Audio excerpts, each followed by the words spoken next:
In a world that often prides itself on progress and inclusivity, one truth remains painfully clear: mental health struggles within the LGBTQ+ community are still largely misunderstood, underdiscussed, and underserved.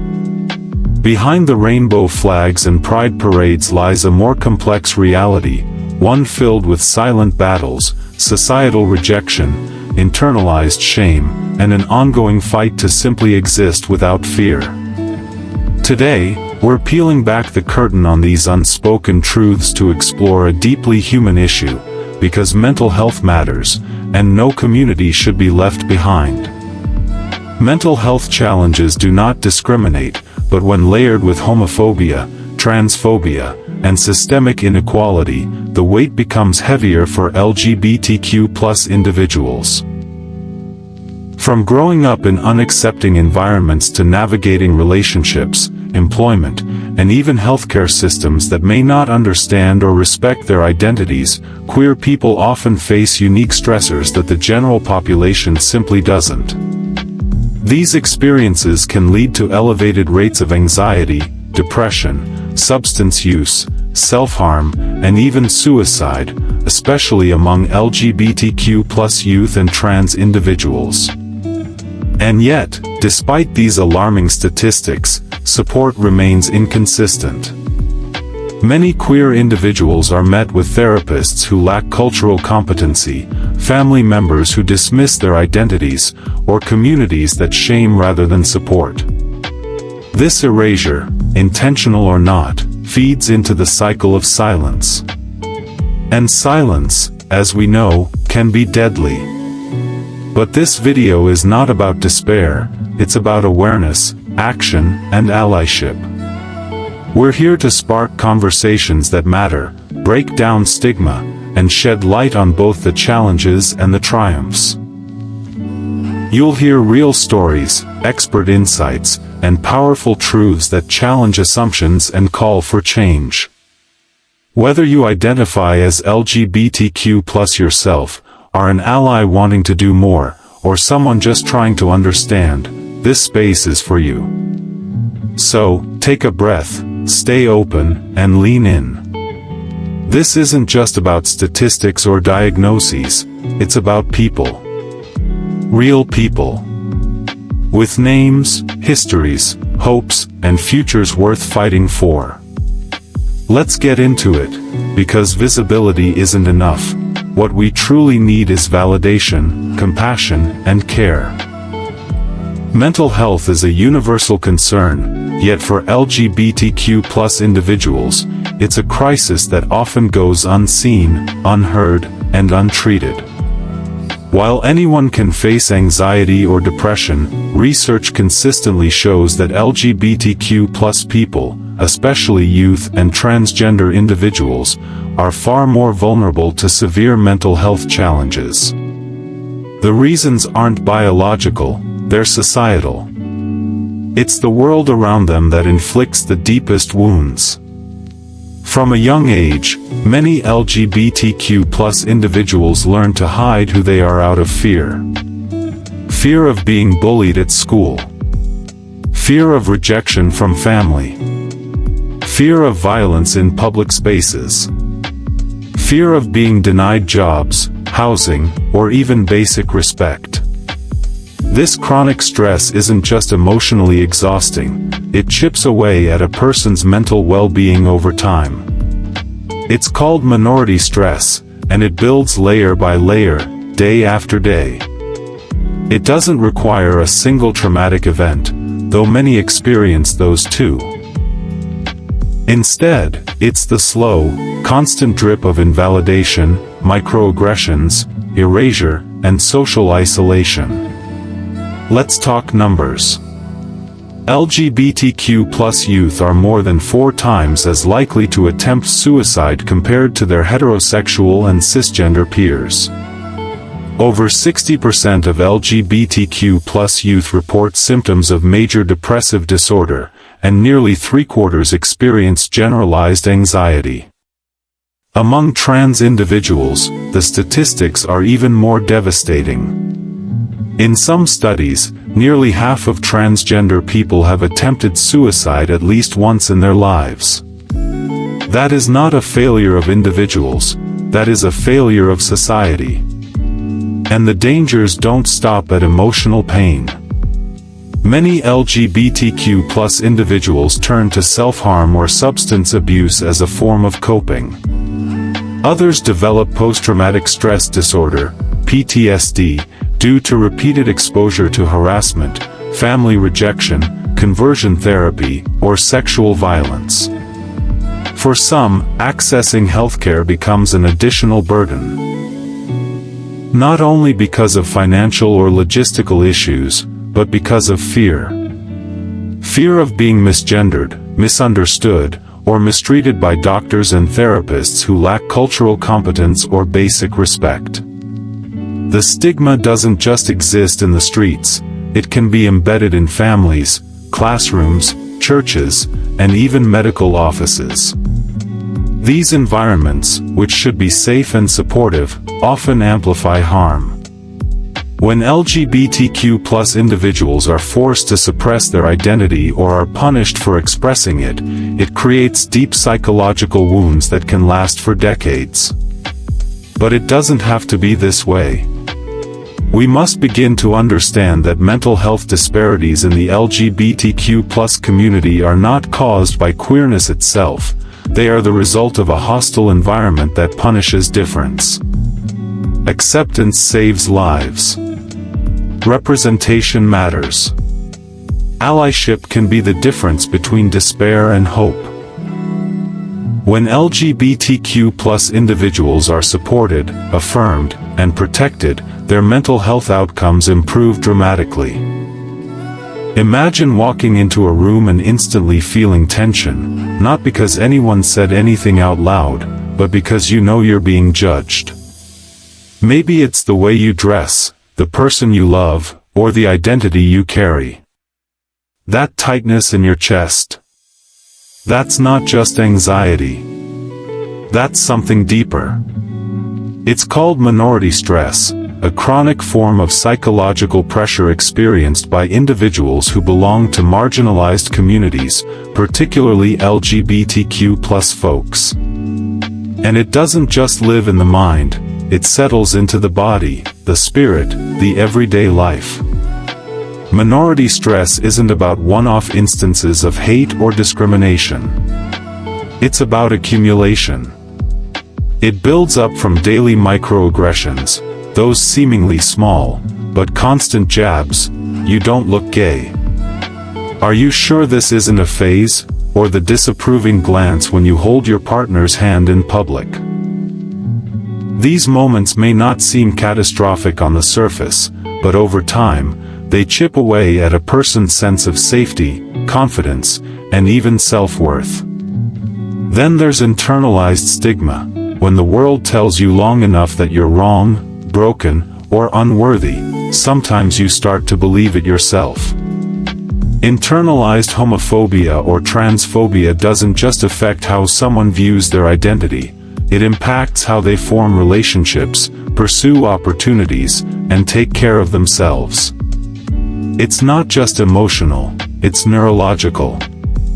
Research shows that chronic exposure to stress hormones can physically alter the brain's architecture, increasing the risk of anxiety, depression, and even heart disease. And let's not forget the fear of being outed, of someone else seizing control of your narrative. This fear isn't hypothetical. In many places, being outed can mean losing your job, your home, your family, or worse. Living in a constant state of hypervigilance, always measuring your words, monitoring your tone, scanning for threats, that's exhausting. It's like living in a war zone, except the battlefield is your own life. This isn't to say LGBTQ+ people are broken. Far from it. The resilience it takes to exist authentically in a world that's still catching up. That's power. But we have to talk about the toll that resilience can take when it's demanded every single day. Minority stress is invisible to those who don't experience it, which is why it's often overlooked in conversations around mental health. But acknowledging it is the first step toward healing. That means inclusive therapy. That means safe spaces. That means allies who don't just wave a rainbow flag in June, but who show up all year long to fight for change. Because no one should have to live with chronic stress just for being who they are. Mental health isn't just about biology, it's about context. And for LGBTQ+ individuals, that context often includes a world that still makes them fight just to be seen, heard, and safe. Understanding minority stress is how we begin to build a better, more compassionate world, for everyone. Imagine walking into a therapist's office, finally ready to ask for help, only to feel misunderstood, judged, or completely invisible. For many LGBTQ+ individuals, this isn't a rare experience, it's the norm. The mental health system, which should be a place of healing and understanding, often turns into yet another space where queer identities are erased or invalidated. One of the most pressing issues in mental health today is the lack of inclusive, affirming, and culturally competent care for LGBTQ+ individuals. Many mental health professionals are simply not trained to understand the unique challenges faced by queer clients. It's not uncommon for therapists to assume heterosexuality, misgender their clients, or pathologize aspects of queer identity that are completely normal. This isn't just frustrating, it's dangerous. When a professional misinterprets gender dysphoria, internalized homophobia, or the impact of societal rejection, the result can be misdiagnoses, inappropriate treatments, or advice that deepens the trauma instead of healing it. For example, an LGBTQ+ person struggling with depression rooted in years of social exclusion might be told to just try harder to fit in, rather than being supported through a trauma-informed, identity-affirming lens. In rural areas or conservative countries, the situation becomes even more grim. Queer people often have to choose between staying closeted during therapy or risking rejection from the very person they're supposed to trust. And for trans individuals, the barriers are even steeper. Accessing gender-affirming care, finding therapists who understand transition-related experiences, or even just being called by the correct pronouns, these are uphill battles that most cisgender clients never have to face. There's also the economic angle. Many LGBTQ+ individuals, particularly youth and people of color, face higher rates of unemployment, housing insecurity, and discrimination. This often means they can't afford private therapy and must rely on public mental health services, which are chronically underfunded and rarely trained in queer competency. Even when inclusive care exists, it's often concentrated in urban centers, leaving those in less populated or more conservative regions without viable options. The absence of inclusive mental health services also contributes to the alarming rates of suicide, anxiety, and depression within the queer community. LGBTQ+ youth are more than 4 times as likely to attempt suicide than their straight peers, not because of who they are, but because the world around them doesn't know how to care for them. When professional help becomes another source of trauma, the very concept of getting better feels out of reach. What's needed isn't just tolerance, but transformation. Mental health care must evolve beyond outdated training and one-size-fits-all models. In the journey toward self-acceptance, many LGBTQ+ individuals face an unbearable reality: rejection from the very people who are supposed to love them unconditionally. The pain of being turned away by one's own family or faith community leaves more than just emotional bruises. It scars the soul, disrupts development, and often sets the stage for long-term psychological challenges. Family is often our first safe space. It's where we learn love, empathy, and resilience. But for countless LGBTQ+ individuals, coming out isn't met with acceptance, it's met with silence, hostility, or worse, expulsion. Imagine revealing your most authentic self and being told you're no longer welcome in your own home. This isn't just theoretical, it's a terrifying reality for many. Studies have shown that LGBTQ+ youth who experience high levels of family rejection are more than 8 times more likely to attempt suicide compared to their peers who are accepted and supported. But the damage doesn't stop at the front door. When rejection comes from a religious or cultural community, places that often shape our identity and beliefs, it deepens the isolation. Many LGBTQ+ individuals are forced to choose between their identity and their spiritual belonging, a heartbreaking fork in the road that can lead to intense inner conflict and emotional breakdown. The message they receive is devastating: you can either be who you are or be loved, not both. This rejection has ripple effects. Without a stable support system, LGBTQ+ youth are disproportionately represented in the homeless population. In some areas, up to 40% of homeless youth identify as LGBTQ+, even though they make up a much smaller portion of the general population. These young people often end up couch surfing, living in shelters, or surviving on the streets, all while dealing with the trauma of being abandoned. The lack of safety, food, and healthcare only compounds the emotional toll, making it difficult for them to finish school, hold jobs, or build trusting relationships. Social isolation further magnifies the problem. Without supportive networks, many LGBTQ+ individuals are left feeling invisible and voiceless. Loneliness, anxiety, and depression are common companions in such circumstances. And yet, this doesn't have to be the end of the story. The good news is, acceptance, even from just one supportive adult, can be life-changing. Research shows that LGBTQ+ youth with at least one affirming figure in their lives are far more likely to have higher self-esteem, stronger resilience, and better mental health outcomes.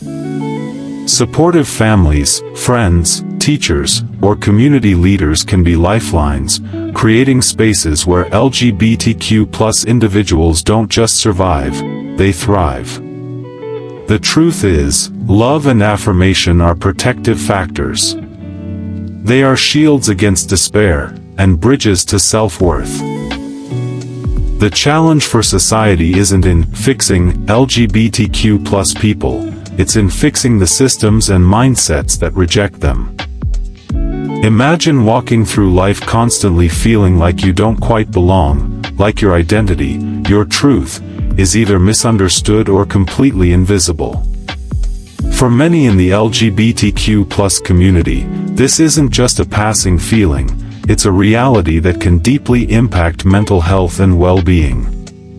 But here's where something powerful comes into play: the healing, uplifting, and even life-saving force of community, representation, and allyship. Community isn't just a buzzword, it's a sanctuary. For LGBTQ+ individuals, being surrounded by people who understand their experiences and affirm their identities is a protective shield against a world that often marginalizes them.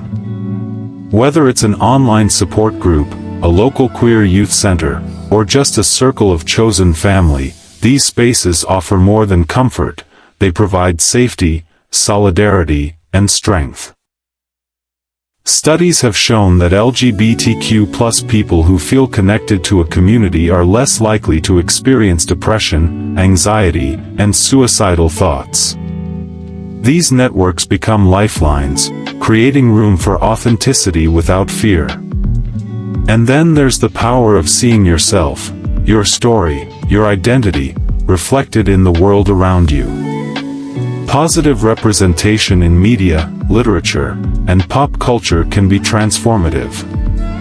When a teenager sees a non-binary character being loved and respected on screen, or reads a novel where a queer protagonist leads the story without being reduced to a stereotype, it tells them, you exist, and your story matters.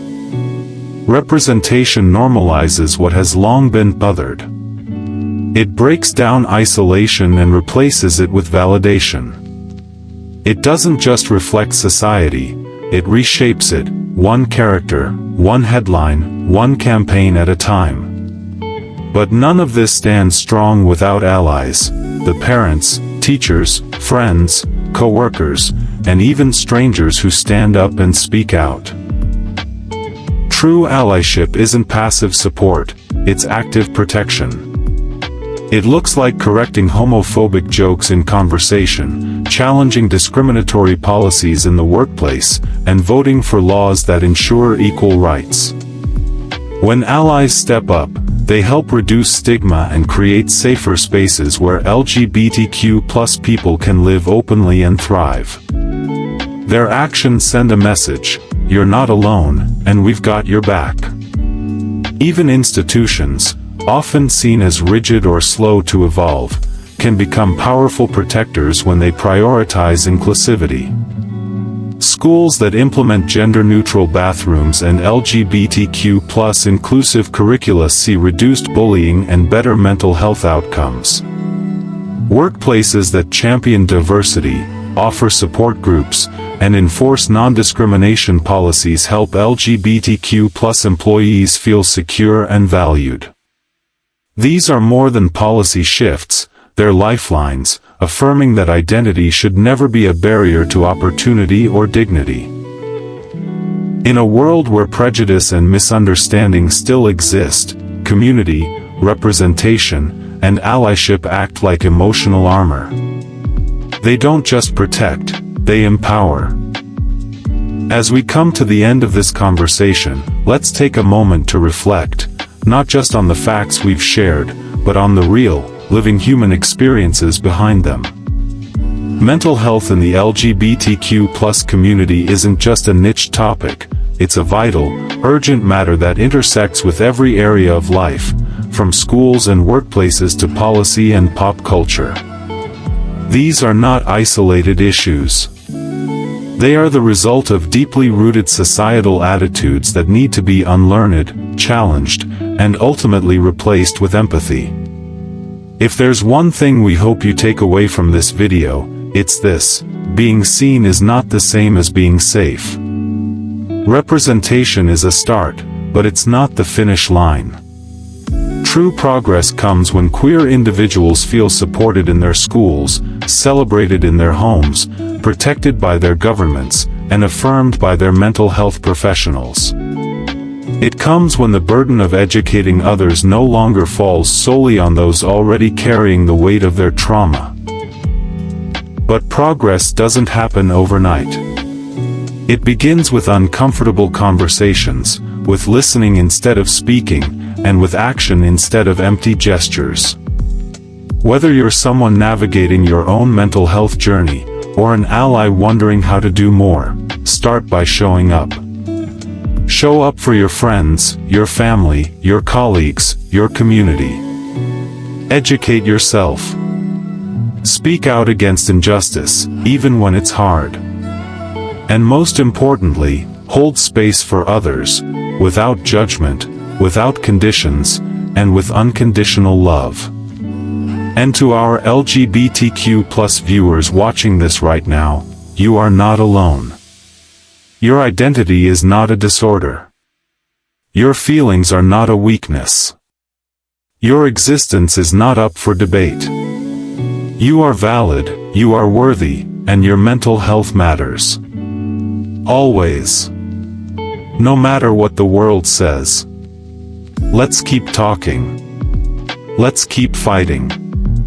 Let's keep building a world where no one has to hide, shrink, or suffer in silence just to survive. If this video resonated with you, or if you learned something new, share it. Drop a comment. Start a dialogue. Someone else might need to hear what you just heard. Until next time, take care of your mind, take care of your heart, and take care of each other. Because this isn't just about awareness, it's about action.